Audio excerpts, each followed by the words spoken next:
इंसान जैसे एक कपड़ा वस्त्र पुराने होने पर नए वस्त्र को धारण करता है, ठीक उसी प्रकार मानव जीवन में समस्याएं भी होती हैं। एक समस्या आती है, उसका निदान किसी तरह कर लेते हैं। उसका निदान होने के बाद नई समस्याओं का जन्म होता है। ऐसे ही मानव जीवन चलता रहता है। जी हाँ दोस्तों, नमस्कार। मैं यशपाल। जैसा आपने थंबनेल देखा ही होगा, हे भगवान अब क्या करें। कभी कभी मानव जीवन में मुसीबतें, समस्याएं इतनी ज्यादा हावी हो जाती हैं कि इंसान लगभग थका हारा बैठ जाता है, एकांत में कहता है हे भगवान अब क्या करें। दोस्तों, आज इन्हीं सभी समस्याओं को खत्म करने वाली एक बहुत ही प्रेरक मोटिवेशनल स्टोरी लेकर आया हूं, जहां से आपकी सारी समस्याओं का समाधान हो जाएगा। दोस्तों, एक बार एक राजकुमार बहुत ज्यादा परेशानी में होता है, थका हारा होता है, समस्याओं से इतना उलझ होता है कि उसके मन में तमाम प्रकार की बातें आने लगती हैं। सुसाइड जैसा, आत्महत्या जैसे ख्याल उसके मन में आने लगते हैं। तभी किसी यार मित्र ने बताया कि दोस्त, पास के ही जंगल में एक अघोरी रहता है, एक सन्यासी रहता है। हमने ऐसा सुना है कि उसके पास जो भी जाता है, कितनी भी जटिल समस्या क्यों ना हो, सारी समस्याओं का वो निदान कर देता है। पर ध्यान रहे, उस जंगल में एक खूंखार भेड़िया भी रहता है, जो कि मानव पर भी अटैक कर देता है, आक्रमण कर देता है। राजकुमार कहता है दोस्त, अब हमारे पास तो आत्महत्या के अलावा कोई रास्ता दिख नहीं रहा है, तो भेड़िया ही सही, आत्महत्या करने से अच्छा है कि हम प्रयास करते हैं। अगर भेड़िए के हाथ ही मौत लिखी होगी तो भेड़िए का ही शिकार हो जाऊंगा।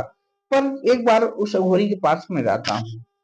राजकुमार इतना करके जंगल की तरफ निकल लेता है। बड़े प्रयास के बाद, ढूंढने के बाद लास्ट में अघोरी मिल भी जाता है। अघोरी समझ जाता है कि कोई, हर एक इंसान कोई न कोई समस्या लेकर आता है, जरूर यह राजकुमार भी अपनी समस्याओं को लेकर आया होगा।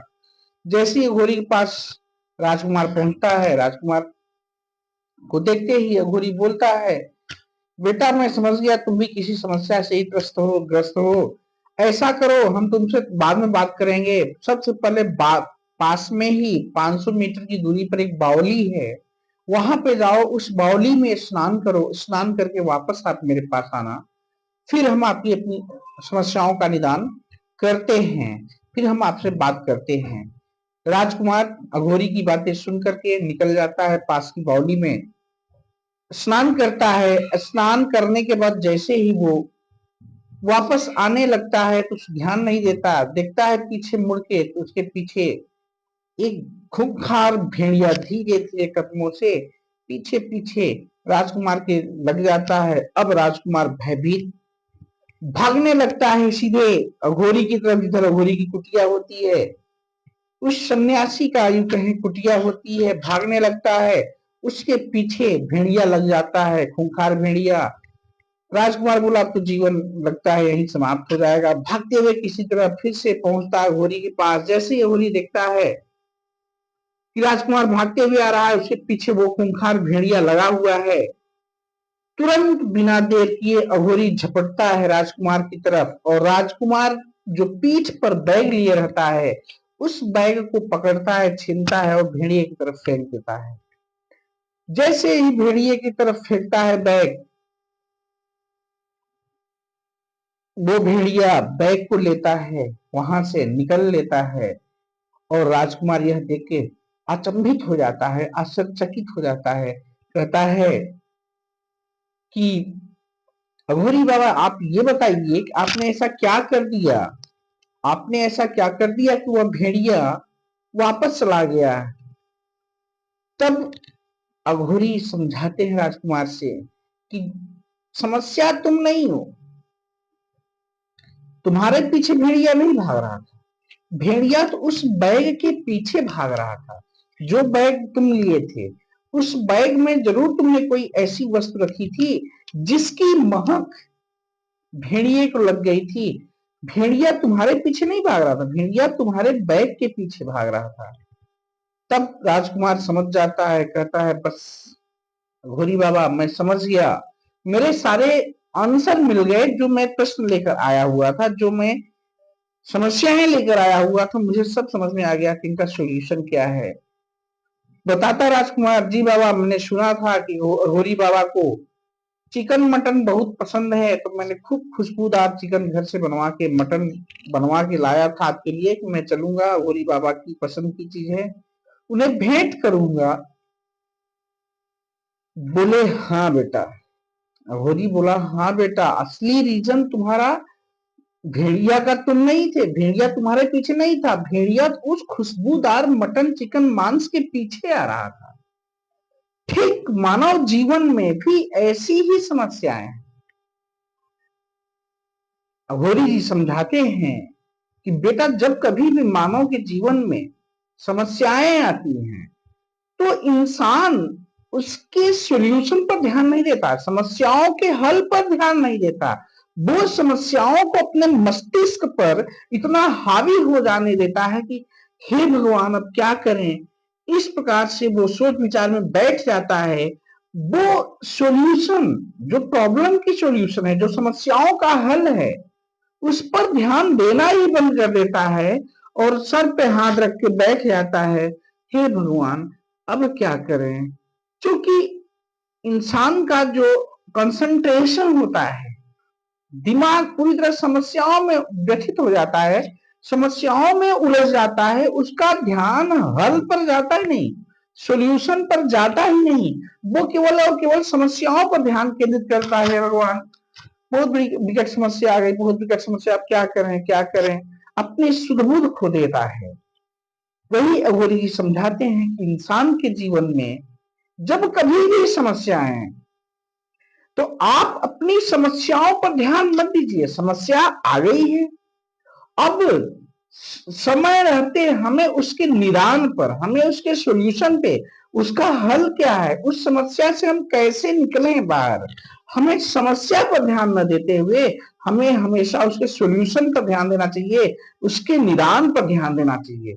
हे भगवान अब क्या करें, इस तरह से दिमाग पर हावी मत होने देना चाहिए। इंसान यही भूल करता है, यही गलती कर देता है, इसीलिए इसको किसी भी समस्या का समाधान नहीं मिलता।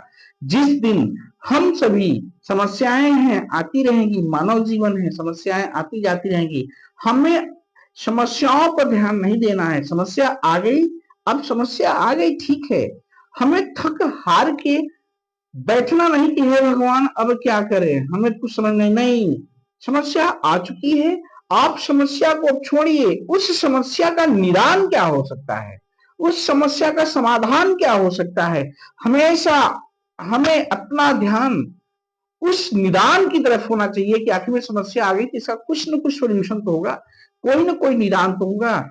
इसलिए दोस्तों अघोरी का यही समझाने का तात्पर्य था कि समस्याएं आती जाती रहेंगी, समस्याओं पर ध्यान न देकर आप उसके सॉल्यूशन पर ध्यान दीजिए, आप उसके निदान पर ध्यान दीजिए, आप हमेशा विजयी होंगे।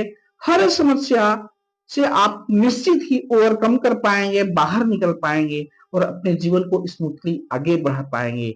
दोस्तों आज की कहानी के माध्यम से हम सभी को यही मैसेज था कि समस्याएं हैं जीवन पर्यंत चलती रहेंगी, हमें कभी समस्याओं पर फोकस नहीं करना है। समस्या आ जाए तो आप समस्या को लेकर बैठकर रोना धोना मत करिए कि हे भगवान अब क्या करें। समस्या आने के साथ साथ, हर समस्या के साथ साथ समाधान भी जुड़ा होता है, इसलिए हमें समस्या पर ध्यान न देते हुए हमें हमेशा समाधान पर ध्यान देना चाहिए कि इस प्रॉब्लम की सॉल्यूशन क्या है, इसका हल क्या है। दोस्तों आज की वीडियो का, आज की कहानी का यही उद्देश्य था, समस्या नहीं समाधान पर फोकस करें, समाधान पर आप निकलेंगे, समाधान आप ढूंढेंगे तो निश्चित ही आपको हर समस्या का समाधान मिल जाएगा। थक कर हार कर हे भगवान अब क्या करें, ऐसी शब्दों के साथ में बैठना नहीं है, बल्कि हमें समाधान पर ध्यान देना है और जीवन को आगे बढ़ाना है। जी हाँ दोस्तों, यदि वीडियो कहानी का मतलब आपको समझ में आया है, आपको वीडियो अच्छा लगा हो तो आप चैनल को सब्सक्राइब कीजिएगा, वीडियो को लाइक कीजिएगा, अपने दोस्तों को भी शेयर करने का प्रयास कीजिएगा। मिलते हैं अगले वीडियो में, तब तक के लिए जय हिंद, नमस्कार।